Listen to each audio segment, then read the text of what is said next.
শরীফ দেখুন 31 নম্বর আয়াত, এবং এখানে বলা হচ্ছে যে হে নবী, মুমিন মহিলাদের বলে দাও তারা যেন তাদের দৃষ্টি সংযত করে রাখে এবং তাদের লজ্জাস্থান করে রাখে এবং তাদের সাজসজ্জা যেন তারা না দেখায়।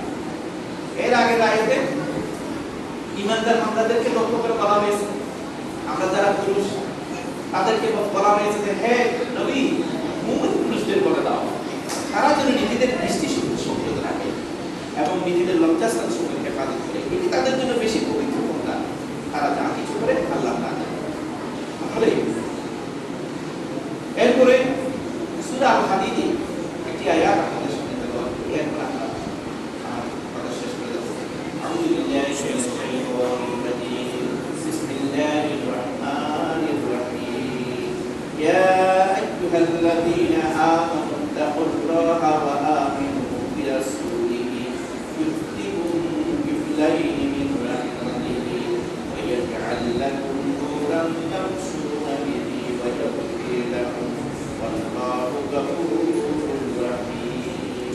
হে ইমানদার, রাসূলুল্লাহ সাল্লাল্লাহু আলাইহি ওয়াসাল্লামের উপর ঈমান আনো। আল্লাহ তোমাদেরকে দ্বিগুণ রহমত দান করবে, তোমাদেরকে সেই নীতি দান করবে যা পরম দয়া।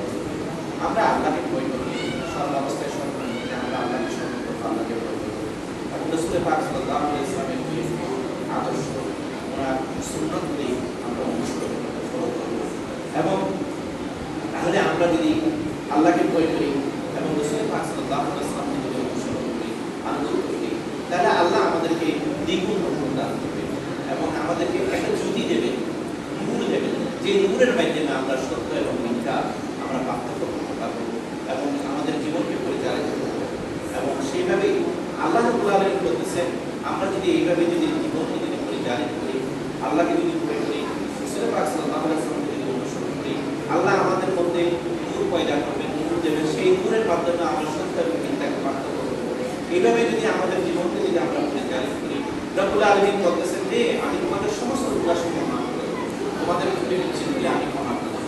আসলে সম্মানিত মুসলিম, আমরা আমাদের জীবনকে এইভাবে, এই যে নূর, আপনার অন্তরে যদি নূর তৈরি হয় এবং আপনি যদি আল্লাহর একদম নৈকট্যশীল বান্দা হবেন, তাহলে কিয়ামতের ময়দানে যখন কঠিন অবস্থা, আপনাকে যখন কিয়ামতের ময়দানের দিকে যখন নিয়ে যাওয়া হবে, তখন এই নূর যদি না থাকে আপনি পথ চলতে পারবেন না। এই সূরা আল হাদীদের দেখুন 12 নম্বর আয়াতে বলতেছেন যে রব্বুল আলামিন বিসমিল্লাহির রাহমানির রাহিম ইয়াওমা তারাল মুমিনিনা ওয়াল মুমিনাতি ইয়াসআ নূরুহুম বাইনা আইদিহিম ওয়া বিআইমানিহিম বুশরাকুমুল ইয়াওমা জান্নাতুন তাজরি মিন তাহতিহাল আনহারু খালিদিনা ফিহা যালিকা হুয়াল ফাওজুল আযীম। যেদিন তোমরা ঈমানদার নারী ও পুরুষদের দেখবে, তাদের নূর তাদের সামনে ও ডান দিকে দৌড়াচ্ছে, তাদেরকে বলা হবে আজ তোমাদের জন্য সুসংবাদ, জান্নাত সমূহ থাকবে যার পাদদেশ দিয়ে ঝর্ণা দ্বারা সমূহ প্রবাহিত হতে থাকবে, সেখানে তারা চিরকাল থাকবে। এই হলো আপনাকে এই নূর অর্জন করতে হবে। দুনিয়ার এই জিন্দেগিতে আপনাকে নূর তৈরি করে নিতে হবে। ভালো কাজ, খারাপ কাজ থেকে দূরে থাকতে হবে, হারাম কাজ থেকে দূরে থাকতে হবে, ভালো কাজ করতে হবে। আল্লাহর প্রতি আস্থা, বিশ্বাস, ঈমান, আল্লাহকে ভয় করতে হবে, সর্বাবস্থায় সর্বমুহূর্তে রাসূল পাক সাল্লাল্লাহু আলাইহি ওয়াসাল্লামের সুন্নাতকে বুকে ধারণ করতে হবে, সাহাবাদের জীবন পদ্ধতিকে অনুসরণ করতে হবে। তাহলে আপনার মধ্যে যদি এই নূর তৈরি হয়, আপনি যদি একজন সৎ কর্মশীল নৈকট্যশীল বান্দা হতে পারেন, তাহলে আপনার মধ্যে এই নূর যদি থাকে, যার যে পরিমাণ নূর থাকবে সেই পরিমাণ ওই অন্ধকারে আপনার এই নূর আপনাকে আলোকিত করবে, জান্নাতের দিকে আপনাকে নিয়ে যাবে, কিয়ামতের ময়দানে আপনাকে নিয়ে যাবে। আসলে আমরা সেই নূর তৈরি করার জন্য আমরা চেষ্টা করি।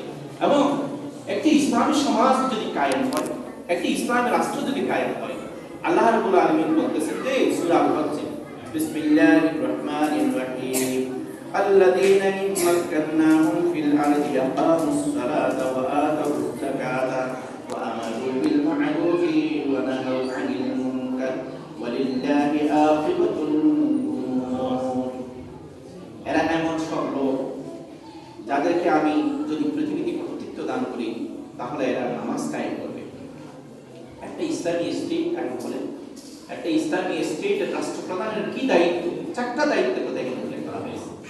এক, তারা কি করবে, নামাজ কায়েম করবে, যাকাত দেবে, তারা যাকাত ভিত্তিক অর্থনীতি চালু করবে, ভালো কাজের আদেশ দেবে, ভালো কাজ করবে এবং আদেশ দেবে, এবং খারাপ কাজ থেকে নিষেধ করবে, খারাপ কাজ করবে না, নিজেরা করবে না, কোথাও যদি অন্যায় সংগঠিত হয় সেটাতে সে বাধা দেবে, প্রথমে হাত দিয়ে বাধা দেবে, হাত দিয়ে না করলে ঘৃণা করবে,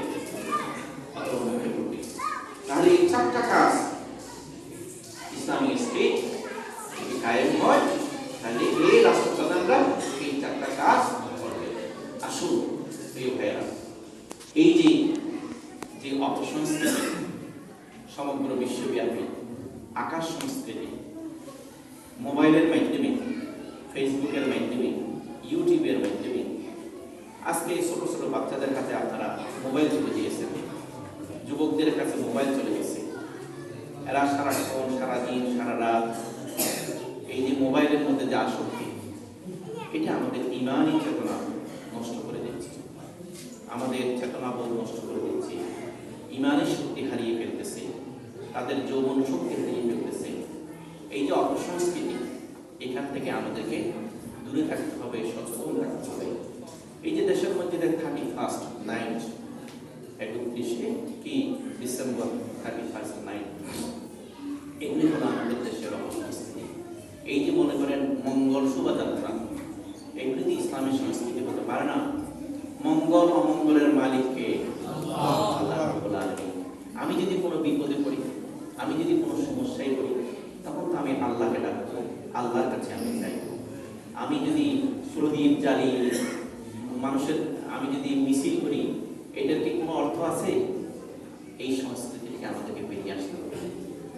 এই যে অপসংস্কৃতি, এই যে আকাশ সংস্কৃতি, এই যে মনে করেন টিভির পর্দা খুললেই দেখা যায় কি ভারতের সংস্কৃতি, হ্যাঁ, এখান থেকে আমাদেরকে, যুব সমাজদেরকে, আমার পরিবারকে, যুব সমাজদেরকে এখান থেকে নিরাপদে রাখতে হবে।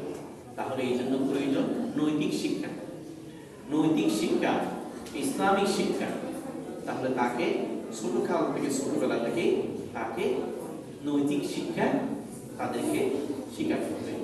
আর না হলে আগামী প্রজন্ম আমরা ওদের কাছ থেকে আমরা কি মুনাফিক ছাড়া, একটা অধপতিত জাতি ছাড়া আমরা উদ্ধার করতে পারবো না।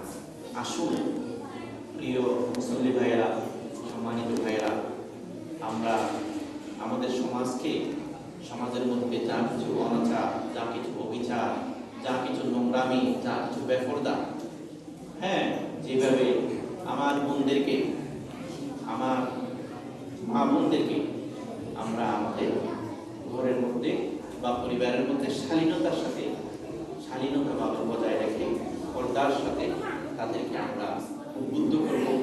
কারণ এটার মধ্যেই তার ব্যক্তি স্বাধীনতা, এটার মধ্যেই তার কল্যাণ। আর না হলে এই পর্দা, মহাগ্রন্থ আল কোরআন সূরা আন-নূরের 30 এবং 31 নম্বর আয়াতে আল্লাহর পক্ষ থেকে এটা বলা হচ্ছে, এটা আমাদের জন্য, সমাজের জন্য উপকার বলে। যা কিছু উপকার, যা কিছু হালাল, সবকিছু মহাগ্রন্থ আল কোরআনে উল্লেখিত আছে। যা কিছু হারাম, যা কিছু অসত্য, যা কিছু মিথ্যা, সব কিছু উল্লেখিত আছে। আমরা হালাল এবং হারাম সবকিছু আমরা পার্থক্য করে এই নীতিকে পরিচালিত করব। প্রিয় মুসল্লি ভাইগণ, আপনারা সকলেই আমাদের জন্য দোয়া করবেন।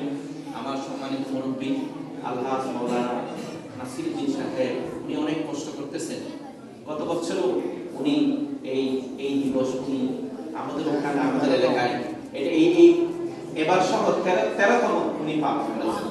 আলহামদুলিল্লাহ, এটা প্রত্যেকটা দিবস আমাদেরকে জানা দরকার। কারণ মহররম, সফর, হ্যাঁ, এই